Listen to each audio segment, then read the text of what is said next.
Ahora que está comenzando el nuevo año, están comenzando también a salir las perspectivas económicas de las diferentes casas de estudio para la región.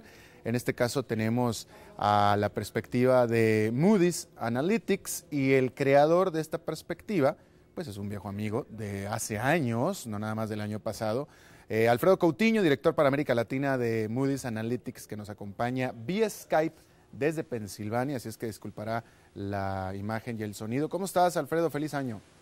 Muy bien, Alberto, es un placer estar contigo nuevamente. Gracias. Tengo aquí en mis manos tu reporte sobre perspectiva para América Latina. Este reporte tiene esta frase tuya, dice: la economía de la región se desacelerará hacia su tasa potencial. ¿Qué significa esto y si esto es bueno o malo? Bueno, Alberto, lo que significa es que efectivamente América Latina va a presentar una reducción del crecimiento en el presente año comparado con el crecimiento expansivo que tuvo el año pasado de prácticamente 6%. Lo que nosotros queremos decir con esta moderación del crecimiento en el 2011 es que esa tasa va a pasar del 6% del 2010 a un 4.5%, que es básicamente la tasa a la que puede crecer la economía de la región sin generar desequilibrios macroeconómicos como son inflación, como podría ser un desequilibrio externo o un desequilibrio en las finanzas públicas. Es decir, una tasa de crecimiento de 4.5% es la que le permite a las economías de la región crecer de manera estable y sostenida. Interesante. Antes de pasar con el detalle más de este reporte, este crecimiento de 4,5%, que es el de la potencialidad de América Latina, ¿es el crecimiento que necesita la región para reducir la pobreza de manera adecuada? Bueno, no, Alberto, ese es un punto muy importante. Cuando hablamos del crecimiento potencial, estamos hablando del crecimiento natural al que puede expandirse la economía de la región sin generar desequilibrios, lo que no significa que es el crecimiento suficiente para detener el crecimiento de la población desempleada por un lado, y tampoco no es el crecimiento que se necesita para empezar a reducir la pobreza extrema en la región.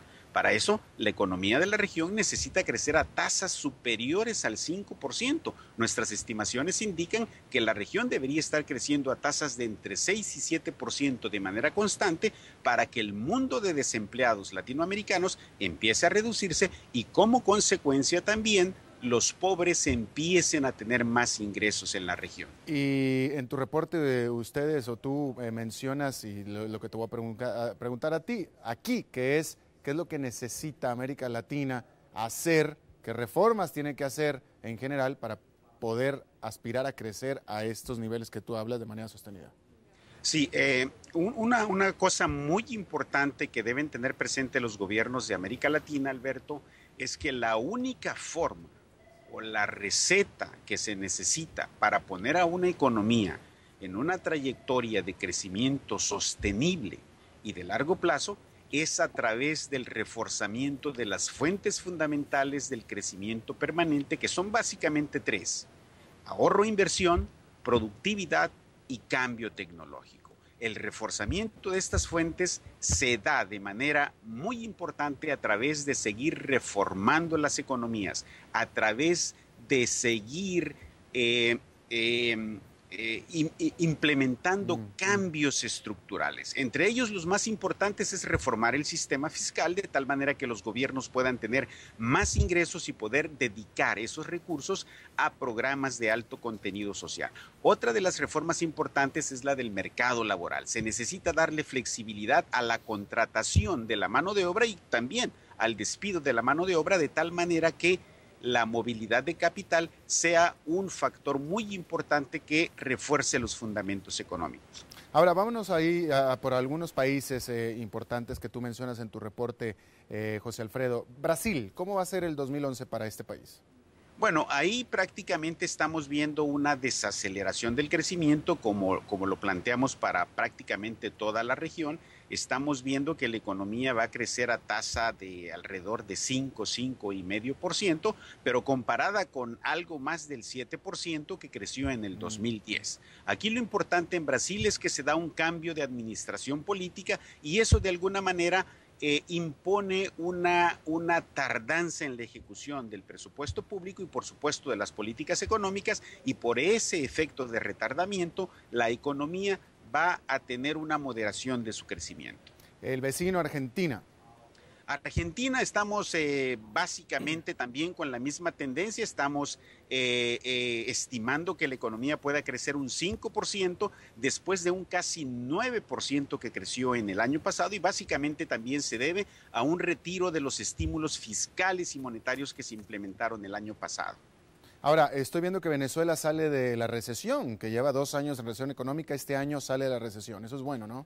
Eso es bueno, es bastante bueno. Afortunadamente para Venezuela y para los países productores de petróleo en América Latina, el precio del hidrocarburo se ha mantenido alto e incluso se ha elevado en los últimos meses, de tal manera que eso representa un factor positivo para las economías altamente productoras de petróleo como Venezuela, como México, como Ecuador e incluso Bolivia. ¿Eso quiere decir entonces que acabaron los problemas económicos para Venezuela? Bueno, no, definitivamente no. Le ayuda el hecho de que el mercado de hidrocarburos tenga una alta demanda y como consecuencia los precios sean altas.